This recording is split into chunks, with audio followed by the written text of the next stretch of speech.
Nous allons aborder la partie causerie matinale de ce matin. C'est avec nos invités. Nous allons venir en plateau juste après cette virgule.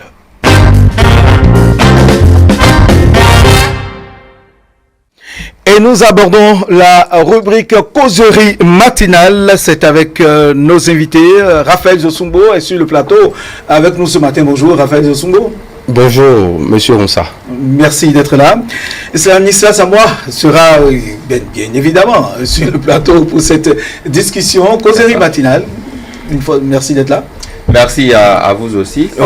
On va parler de beaucoup de sujets ce matin. Voilà. Il y a, c'est annoncé dans la presse, il y a quelques démissions enregistrées au sein du parti FCBE.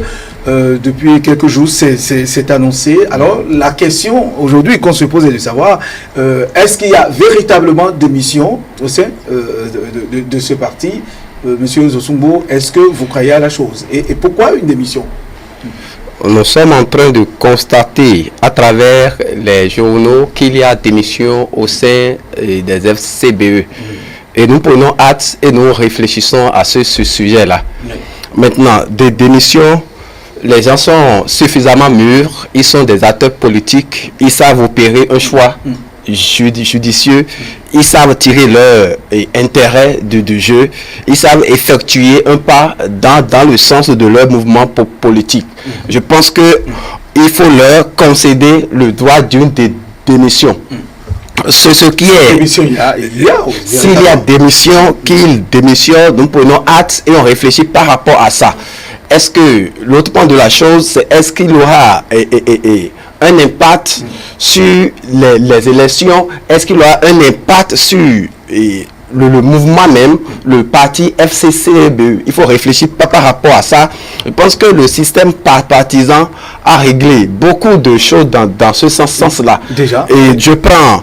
Et FCBE n'appartient plus à une seule personne. Ça appartient à tous les Béninois qui adhèrent aux idéaux de la FCBE. Donc, quelques 2 personnes, 5 personnes quittent, c'est que le groupe peut toujours tenir, le parti peut toujours tenir. Stanislas, votre avis sur la question? Oui, vous savez, nous sommes dans un système politique qui confère des droits aux militants, aux membres d'un parti politique ou d'une formation politique. Au nom de ces droits, il a rappelé, il y a le droit à la démission. Quand vous appartenez à une formation politique et que vous estimez à un niveau ou à un moment donné que vous ne partagez plus forcément les idéaux ou bien qu'il y a des choses qui ne vont plus forcément en accord avec vos aspirations, vous avez quand même le droit de déposer le tablier et d'aller voir peut-être ailleurs. Et démission, ici au niveau des FCBE, ce n'est pas une première. Même au niveau des autres partis politiques, on en a enregistré. Tant au niveau du BR que de l'UP ou même que d'autres formations politiques, on en a enregistré, des va-et-vient, si on peut le dire ainsi. Donc, les démissions au niveau des partis politiques, ce n'est pas une première. Alors, pour le cas des FCBE, ce qui impressionne et qui saute aux yeux, c'est que cette démission intervient quand même à quelques pas des élections communales et municipales. Alors, l'autre chose qu'il faudra dire d'entrée, c'est que le nombre de personnes qui ont démissionné n'est pas forcément celui relayé dans certains médias. Il faut le dire comme ça parce que on a lu par-ci par-là démission en cascade. Il n'en est rien. Il y a démission, ça c'est un fait, mais il y a démission de peu de personnes, 3 ou au plus 5 qui ont quitté le navire FCBE pour plusieurs raisons. On apprend que oui, ces personnes-là ne sont pas bien positionnées par rapport aux prochaines élections et elles ont décidé en toute liberté, en toute conscience de quitter le parti politique. D'autres personnes, pour d'autres raisons inavouées, ont quitté. Donc, disons simplement que la démission, toute personne qui est dans un parti politique a droit à démissionner si, à un moment donné, il ne se sent plus concerné par certaines choses.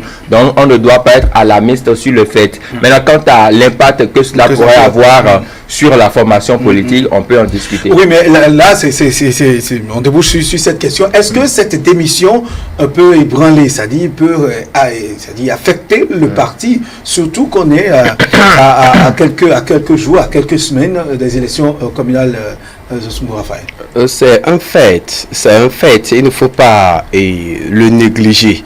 Et ça peut l'affecter vu que les gens travaillaient ensemble et ils ont remué ciel et terre pour remplir les formalités au niveau de la CCNA et eux-mêmes de leur propre chef. Et surtout que FCBE a eu, peut faire partie bien sûr, bien sûr, retenu pour avoir le récépissé parti. Et ayant quitté aussi un long sommeil, il faut l'avouer. Nous allons en parler tout à l'heure. Ayant quitté un long sommeil et tout à l'heure, on constate déjà des démissions et ça va jouer sur le parti. Maintenant, est-ce que ça va freiner l'évolution du parti? Non.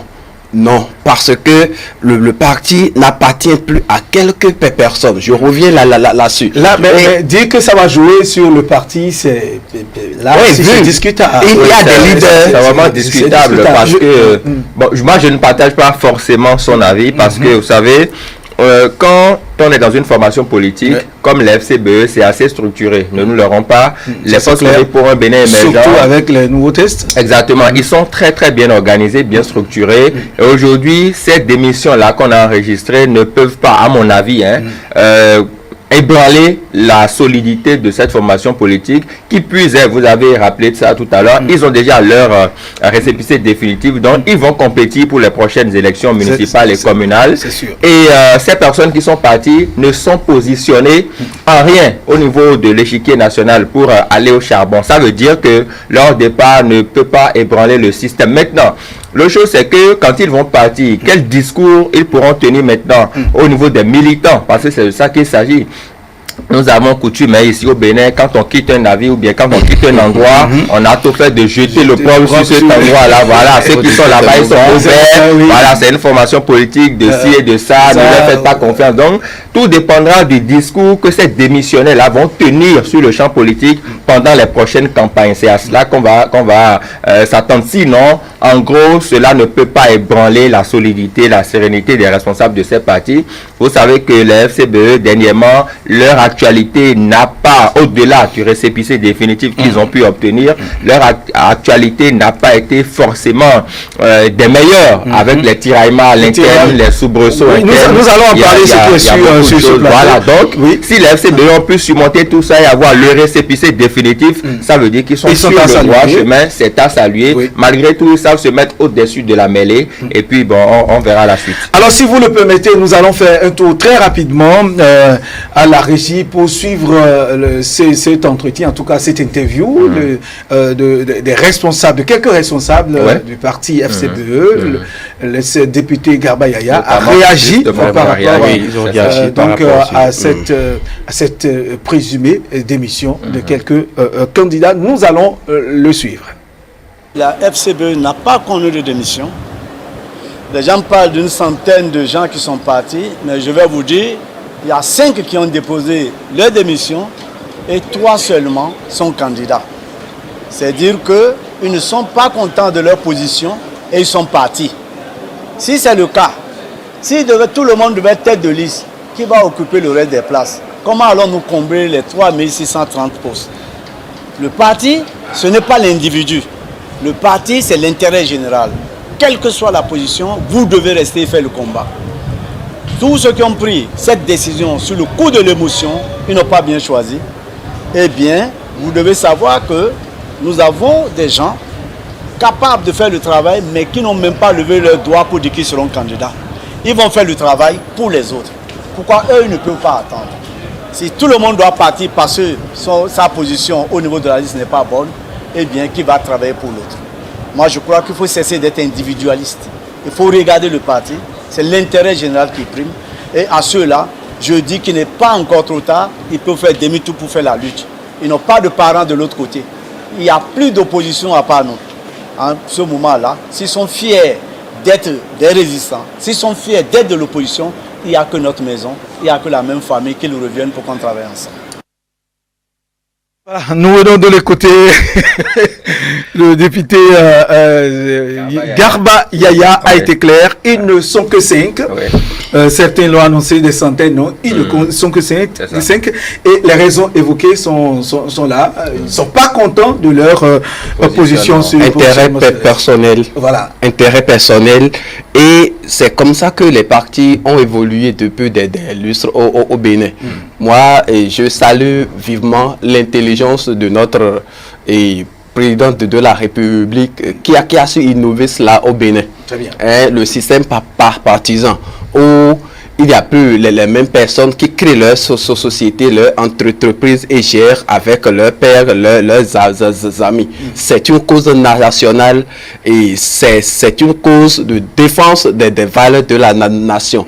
Et en politique aujourd'hui, il faut privilégier l'intérêt collectif plus que l'intérêt personnel. C'est ce qu'il faut retenir essentiellement. Donc, comme l'a dit M. Stanislas Samoa, leur démission ne va pas ébranler, mais voyez, ils se prennent toujours comme des ténors, les premiers venus, croyant que puisqu'ils étaient déjà là depuis un certain moment, ils ne doivent plus exercer d'autres jokers pour les remplacer à bon escient.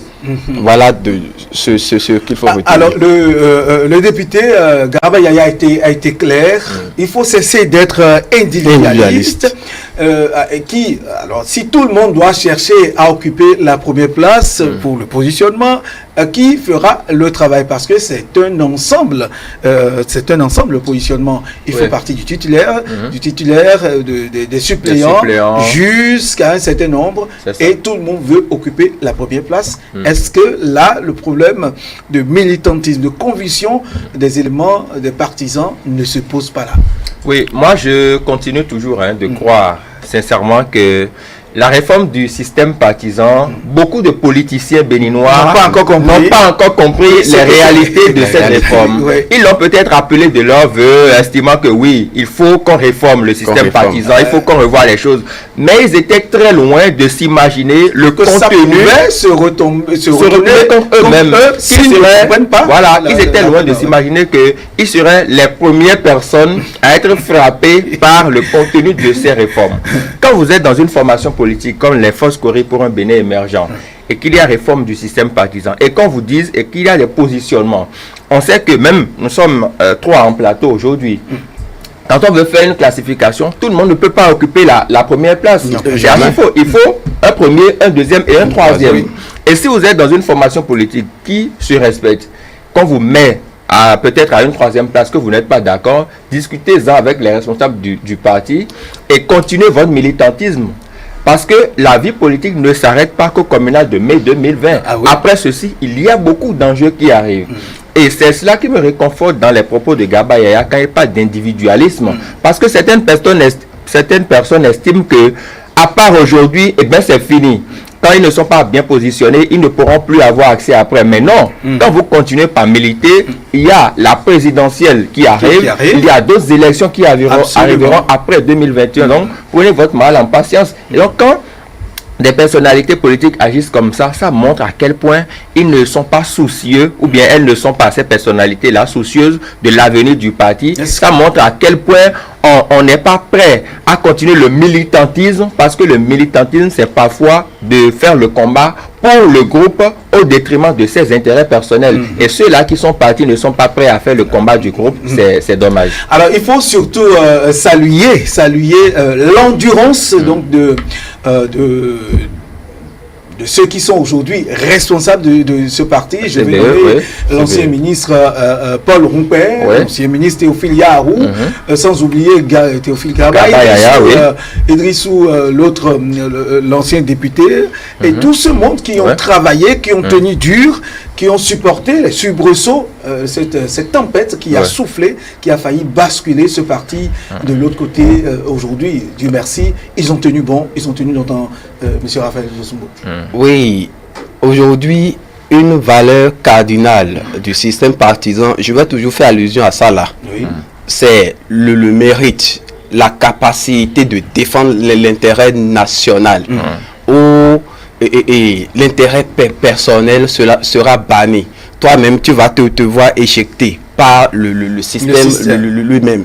Et lorsque vous êtes dans un parti des anciens, les ténors, comme ceux qui ont remué ciel et terre, ceux qui ont fait des belles luttes pour ressusciter entre griffes, et ce parti-là, ils ne vont pas vouloir que des opportunistes viennent faire leur tête, leur jeu. Non. Aujourd'hui, il s'agit de positionner les plus méritants. Et quand nous parlons de méritants aujourd'hui, c'est celui qui peut défendre les idéologies du parti, en fait, les idéologies de la nation. C'est de ça il est question. Très bien. Donc, oui, bien sûr, on peut avoir un ancien, il peut faire la pluie et la saison sèche avec ce parti-là, quand bien même, il ne sera pas positionné. Là, vous parlez, vous êtes toujours dans le bien sûr, du système partisan. Oui. Parce qu'il y a d'autres éléments. Nous saluons M. Raphaël Zossoumo pour qu'on gagne du temps. Nous saluons la témérité de ces responsables aujourd'hui du parti. Je vais nommer le ministre Paul Humpert, Idrissou Bako, Alassane Djemba, tout ce monde qui ont tenu dur vu les soubresauts, parce qu'il y avait une lutte acharnée qui était déclenchée entre les membres, les responsables de ce parti, parce que là aujourd'hui, en fait, FCBE existe, FCBE a son récépissé définitif, elle va participer aux élections communales, c'est quand même bien, puisque vous l'avez dit, FCBE revient de très loin. Donc, il faut saluer, il faut les saluer, et je les salue vivement. Je salue leur sens de défendre le parti là, parce que le parti FCCBE n'est pas des moindres, n'est pas des moindres au Bénin, n'est pas des moindres au Bénin. Nous faisons un clin d'œil à leur leader, à leur leader, et le président Yahi Boboni. Aujourd'hui, le parti n'est plus à lui, le parti est pour tout le monde. Il a compris qui se voit dedans. Donc nous saluons et la bravoure et la témérité de ces gens-là qui ont tenu dur pour que nous soyons là aujourd'hui. Sur la même question, je pense que la FCBE aujourd'hui existe. Une existence légale au vu de la réforme du système partisan. C'est déjà un acquis.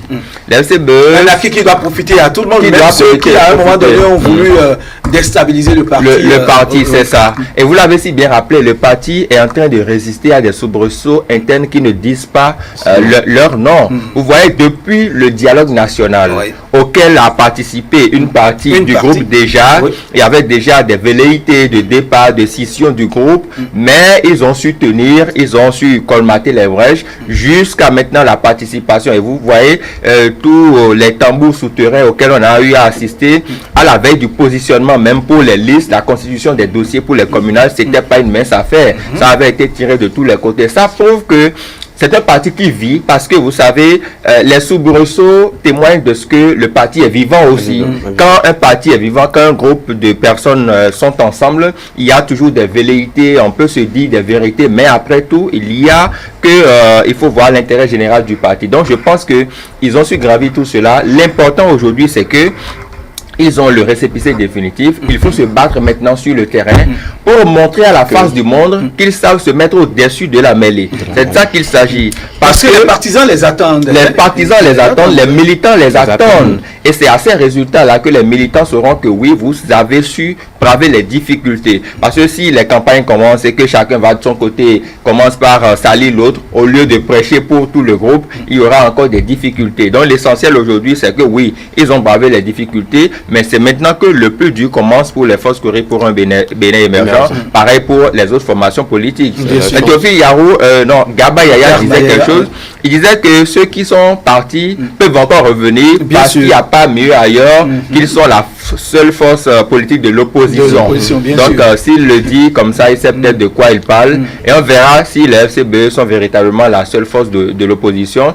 Mais l'autre chose, qui lui dit que ceux qui sont partis veulent forcément faire l'opposition. Là, elle est la grosse interrogation. Alors, l'autre question qui me trottine la tête, alors c'est de savoir quel serait le comportement. Ça, là, nous sommes des journalistes. Nous allons essayer de comprendre, d'analyser quel serait le comportement de ceux-là qui, à un moment donné, ont cherché vaille que vaille à détruire le parti, quand même ce que les autres faisaient. Parce que l'essentiel, c'est de se conformer à la charte des partis politiques, avoir son récépissé définitif, des licences légales. Mais aujourd'hui, ce parti ira aux élections. Les autres qui ont passé tout le temps peut-être à détruire les autres, quel serait leur comportement? Vont-ils se mettre dans la danse, descendre dans les arènes, faire la campagne, aller vers les militants? Comment ça va se passer selon vous? Moi, je pense que déjà que c'est une question fondamentale. Il faut, honnêteté oblige, qu'ils fassent amende honorable. C'est-à-dire reconnaître leurs erreurs et savoir qu'aujourd'hui le parti existe. Parce que je l'ai rappelé, avant même le dialogue politique national, les FCBE ont tout fait, notamment Paul Rouquet, pour avoir le certificat de conformité.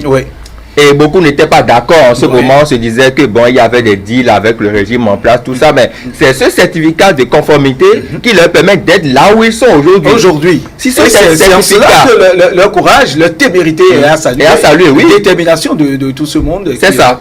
Si ce certificat de conformité n'avait pas été retiré, en tout cas si tout n'avait pas été mis en place pour le retrait de ce certificat de conformité, les FCBE n'existerait plus aujourd'hui au vu de la réforme du système partisan et elle ne penserait même pas aller aux élections. Donc il faut remercier ces personnes-là qui ont tout fait pour que le certificat soit retiré au départ.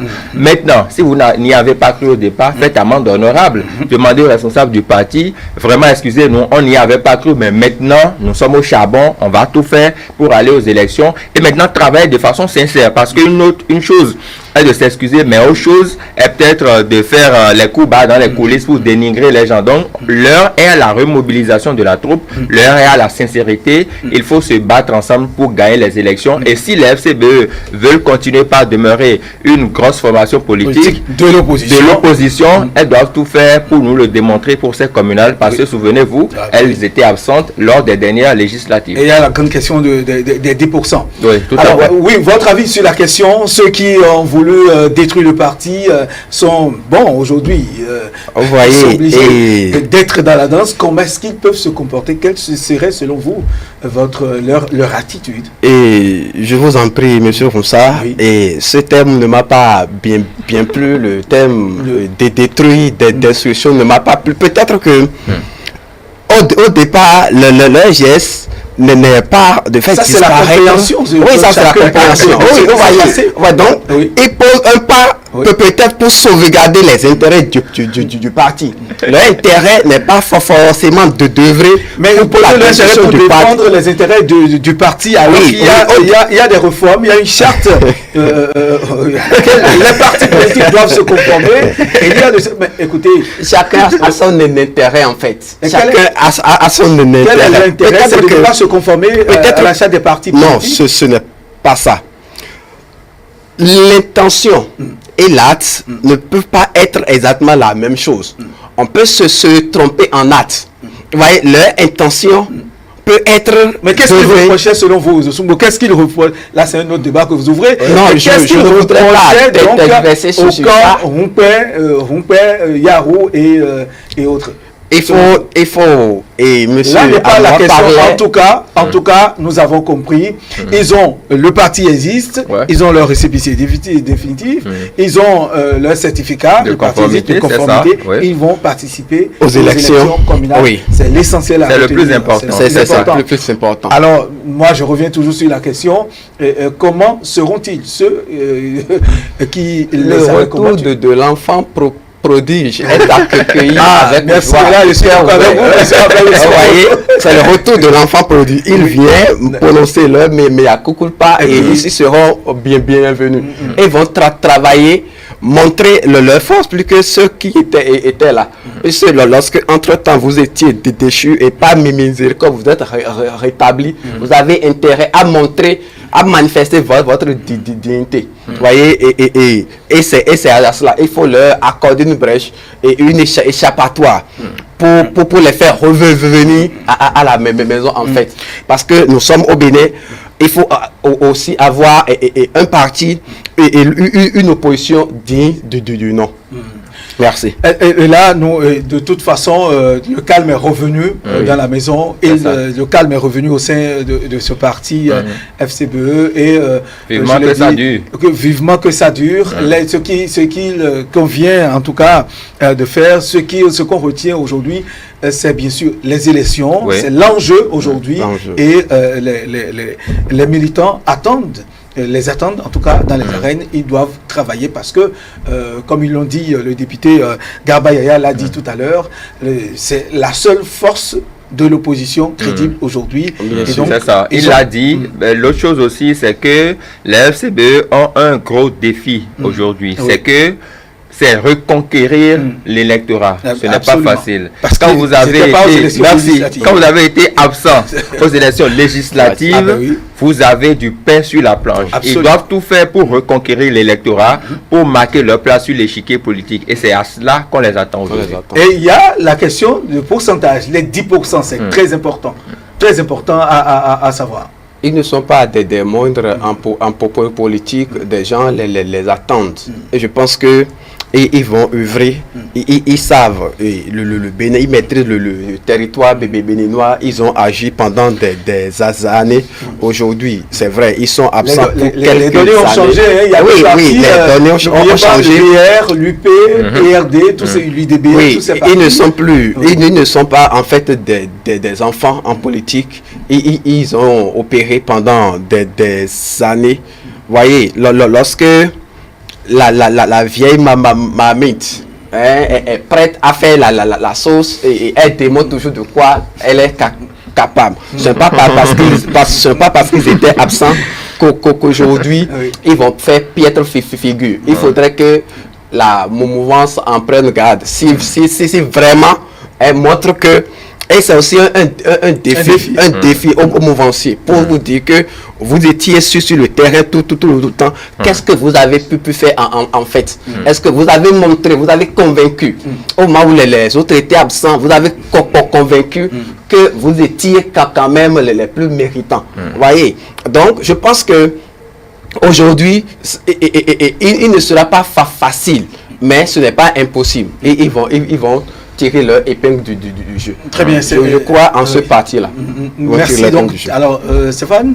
Oui, voilà. Moi, j'attends juste de les voir sur le terrain. C'est trop facile de dire que c'est la vieille mamie, tout ça, mais il faut qu'ils descendent sur le terrain pour faire leur preuve. Vous l'avez dit, il y a l'UP, il y a le BR, il y a le PRD, il y a l'UDBN aussi, qui n'est pas un enfant de cœur. Donc, on attend de voir tout ce que ceci va donner. Voilà. Merci à vous, chers invités. Raphaël Zosumbo, je rappelle que vous êtes acteur politique et journaliste également. Vous vous intéressez fortement à la politique. Analyste politique, voilà. Oui.